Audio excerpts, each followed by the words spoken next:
ও god, সাপ সাপ সাপ সাপ। আমি শুনছি এখানে সুড়ঙ্গ আছে, ভিডিও তো দেখছি অন্যান্য সুড়ঙ্গ পাইছো? কই ভাই ড্যাম, কই কই কই কই দেখি। এই ভিডিওতে আমি আপনাদেরকে নিয়ে যাবো একটা হসপিটালে। ওয়েট, এটা যেন তেন কোনো হসপিটাল না, এটা প্রায় 100 বছর আগে তৈরি এবং এর একটা দারুণ একটা হিস্ট্রি আছে এবং জায়গাটা এতটাই ভৌতিক যে মানুষ দিনের বেলাতে ওখানে ঘুরতে যায় না। জায়গাটা একটা গ্রামের মধ্যে পড়ছে এবং এটা প্রায় লিসবন শহর থেকে প্রায় 12-15 কিলোমিটার দূরে। তো আমরা এখন একটা বাস ধরে সেখানে যাচ্ছি।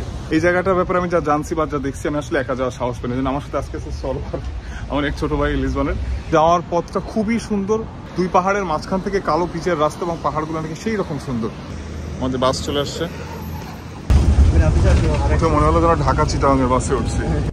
ইউরোপে ট্রাভেল করার একটা মজা কি, গন্তব্যস্থলের চেয়ে যাওয়ার রাস্তাটা যেন বেশি সুন্দর হয়। আমি নর্মালি অনেক সময় ট্রাভেল করতে গিয়ে বাসে বা গাড়িতে ঘুমিয়ে পড়ি, কিন্তু ইউরোপে আসার পর আমি কেন যেন ঘুমাতেই পারি না। আশপাশে সারাক্ষণ আমার দেখতে ইচ্ছা করে। কি সরো, কি দেখো ভাই? আমি তো হারাই গেছি। অস্থির না? তো আমরা যে জায়গাটা যাচ্ছি ওই জায়গাটার নাম হলো সানাটোরিয়াম আলবেরগারিয়া। সানাটোরিয়ামটা যেই গ্রামের, সেটার নাম হলো কাবেকো। যাওয়ার পথে আরো অনেকগুলো ছোট ছোট গ্রামের ভিতর থেকে আমরা যাবো এবং এই রাস্তাগুলো এতই চিপা চাপা এবং তার ভিতর থেকে এত বড় একটা বাস এত কেয়ারফুলি ড্রাইভ করতেছিল ড্রাইভার, যেটা ছিল আসলে অবিশ্বাস্য। সবুজ পাহাড়ের মাঝে লুকিয়ে থাকে ছোট ছোট সুন্দর গ্রামগুলো বাদেও পাহাড় থেকে নেমে আসে এই ঝর্ণাটা ছিল আরো সুন্দর। একটা ব্যাপার দেখে খুব অবাক লাগলো যে এতগুলো গ্রামের ভিতর থেকে আসলাম, কিন্তু গ্রামের রাস্তাতে কোথাও একটা মানুষ দেখলাম না। আদৌ এই গ্রামের মানুষগুলো কোথায় থেকে কি করে এটা নিয়েই ভাবছিলাম আমি। এই সামনের গ্রামের রাস্তাটা ছিল আরো চিপা চাপা এবং এইখানে একটা মাত্র ছোট্ট একটা বাচ্চাকে দেখছি, এই এতটুকুই দেখা। রাস্তাতে আর কোনো মানুষই আমি দেখিনি।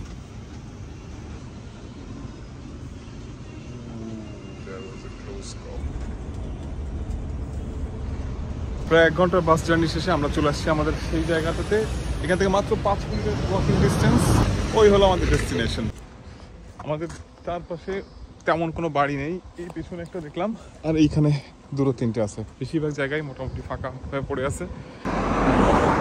চলে যাই, রাস্তা গাড়ি ঘোড়া খুব দ্রুত চলতেছে।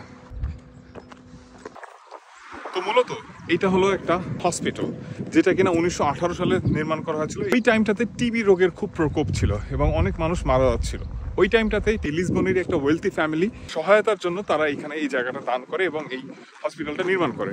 কিন্তু তখনকার যে টিকাটা আবিষ্কার হয়েছিল সেটা আসলে অতটা কার্যকরী ছিল না, যার ফলে 75% পেশেন্ট যারা এই হসপিটালে ছিল তারা মারা গিয়েছিল।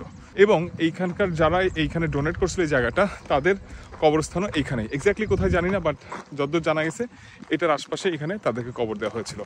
এই জায়গাটা বেসিক্যালি একটা ফেইল্ড প্রজেক্ট, কারণ যে উদ্দেশ্যটা নির্মাণ করা হয়েছিল সেটা সেভাবে পরিপূর্ণভাবে করা যায়নি। অধিকাংশ রোগী মারা যেত, যার ফলে একটা পর্যায়ে এখানে মানুষ আসা বন্ধ করে দিল এবং এই জায়গাটা আসলে অন্য কোনো ফ্যাসিলিটিস ছিল না, জাস্ট একটা আইসোলেটেড এরিয়া এখানে করা হয়েছিল যেন তারা ফ্রেশ এয়ার পায়। যেহেতু এটা শ্বাসজনিত একটা সমস্যা ছিল এই রোগের, তো সেই কারণে এখানে নিয়ে আসা হয়েছিল যে যেখানে জনমানবহীন হবে জায়গাটা। কোথায় নিয়ে আসছেন? এটা তো হন্টেড করবো। ভিতরে যাবো আমি এই কারণে একা আসতে চাইনি। তো আজ বহু বছর ধরে এই জায়গাটা একদমই ইউজের বাইরে। এখানে আমরা জানি না ভিতরে কি আছে, সাপ থাকতে পারে, ক্রিমিনাল থাকতে পারে, ভূতপ্রেত থাকতে পারে, আই ডোন্ট নো।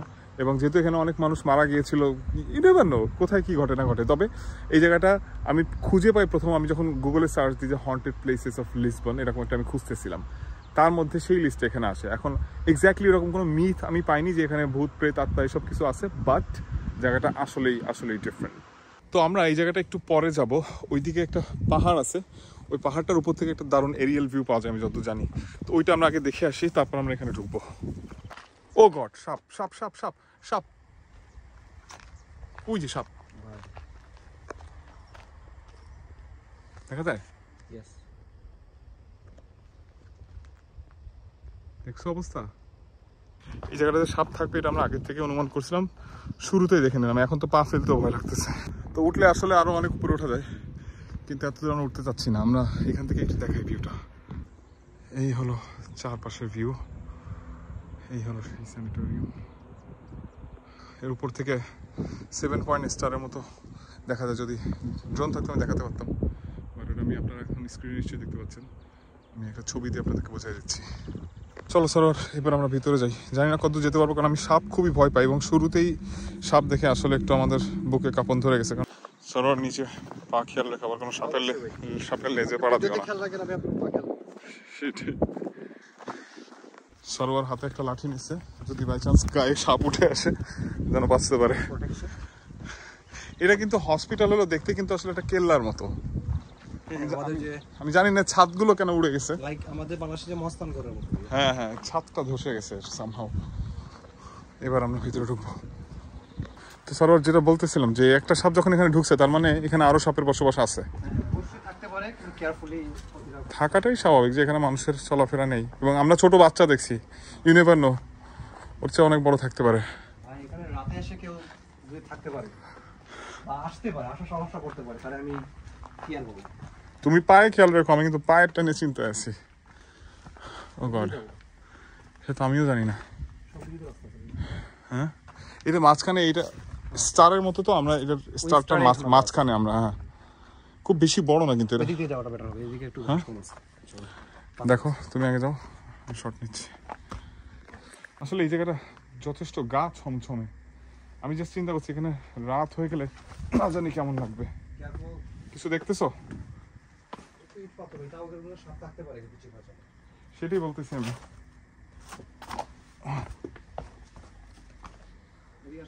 কিছু আছে এদিকে?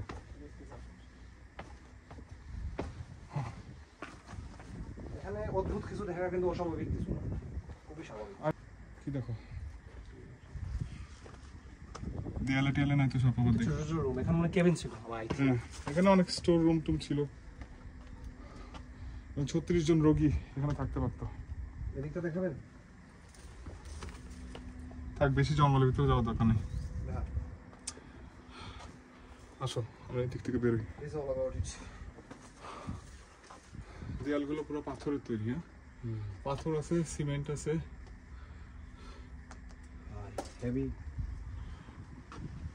ছাদটা ধসে পড়ছে এই আর কি, কিন্তু ধসে পড়ছে দেয়ালগুলো। এইগুলো মানে ছাদের।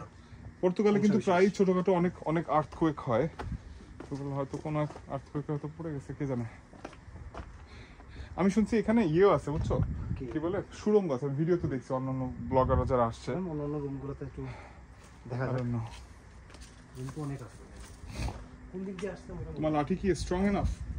নট দেখো পরে বাট আসলে দূরে ঠেলা দিতে হবে। হ্যাঁ, অ্যাট লিস্ট ওইটুক যেন হয়। এদিকে উঠবেন। সুড়ঙ্গ পাইছো? কই? এই যে। Are you sure? ইয়া। ও ভাই ড্যাম। কই দেখি। এই দেখেন। ও গড, সুড়ঙ্গ তো নিচে গেছে ভাই। এই সেই সুড়ঙ্গ তাহলে। দেখেন পিছনটা দেখেন ভাই। ওয়াও, তুমি এটা চেক নিও। ঠিক আছে। ওয়াও, এ কি না, মানে কি? ও ভাইয়া না, দেখেন পিছনে আদিবারও আছে। আল্লাহ জানে কি আছে ভিতরে। উলুলু বলে বলে বের হবে। কট্ট রুম। হ্যাঁ, এর মধ্যে রোগীরা থাকতো। আমাদের দেশে সাধারণত এরকম চিন্তা করে এখান থেকে ওরা জানালা থেকে এরকম ভিউ দেখো। তখন তো এইসব এই যে কয়টা বাড়িঘর দেখাচ্ছে এগুলোও ছিল না, শুধুমাত্র এটাই ছিল। দেখা যাচ্ছে, কিন্তু রুমটা কিন্তু অনেক লম্বা ভাই, কারণ শেষ না। এক্স্যাক্টলি। কি তৈরি করছে এটা? আমি দেখছি অন্য ব্লগারের মধ্যে নামছিল, আমি আপাতত নামতে চাচ্ছি না। আমাদের হাতে কোনো মাশালও নেই, না লাইটও নেই, আর সবচেয়ে প্রয়োজনীয় জিনিস তোমার প্রোটেকশন। এক্স্যাক্টলি। এদিকে যাবা? ও, আমরা তো পেছনের দিকে চলে আসছি। দেখি এদিক থেকে এখানে কি আছে। যাও আগে। এই রুমটা মনে হচ্ছে না যে কোনো রোগীর রুম ছিল, যেহেতু এটা তুলনামূলক বড়। তো এটা হয়তো স্টোর রুম বা dining room, you never know. গাছপালাগুলো ভালোই হয়েছে না এখানে, শেকড় দিয়ে ধরে ফেলছে। চলো বেরো এই রুম থেকে।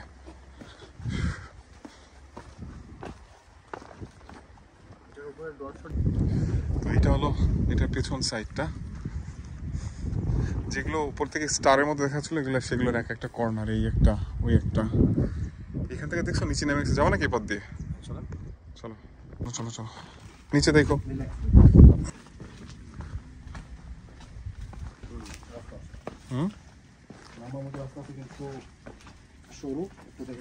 এটা কি মেইন এন্ট্রান্সের সাথে না? ও আচ্ছা। আর্কিটেকচারটা কিন্তু সেই।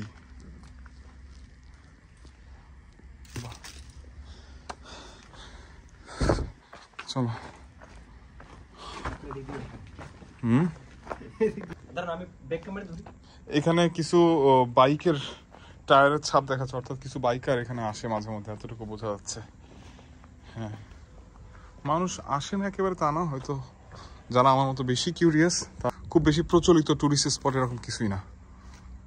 যতটা ভীতিকর ভাবতেছিলাম অতটা লাগছে কিনা আমি জানি না, কিন্তু আসলে কনফিউজ ছিলাম। আমি সাপ দেখার পর থেকে আমার জন্য কেমন লাগছে, কারণ আমি সাপ বা সরীসৃপ প্রাণীতে আমার ঝামেলা আছে, বাট ওভারঅল একটা গা ছমছমে ভাব আছে। এবং আমার ইচ্ছা হচ্ছে যে একদিন রাতে এসে এখানে আমরা থাকি। হয়তো এখানে ঘুমানো সম্ভব না, কিন্তু রাতের বেলা যদি বন্ধু বান্ধব নিয়ে এসে এখানে এসে থাকা যায়, আড্ডা দেওয়া যায়, আসলে জিনিসটা অন্যরকম হবে। তো আজকে এই পর্যন্তই। আপনারা যদি মনে করেন এখানে একদিন এক রাত থাকলে আরও বেশি অ্যাডভেঞ্চারাস কিছু হবে, তাহলে অবশ্যই কমেন্ট করে জানান। আমি চেষ্টা করবো যে আমার ফ্রেন্ডসদের রাজি করায় যদি আমি রাতে এখানে থাকতে পারি।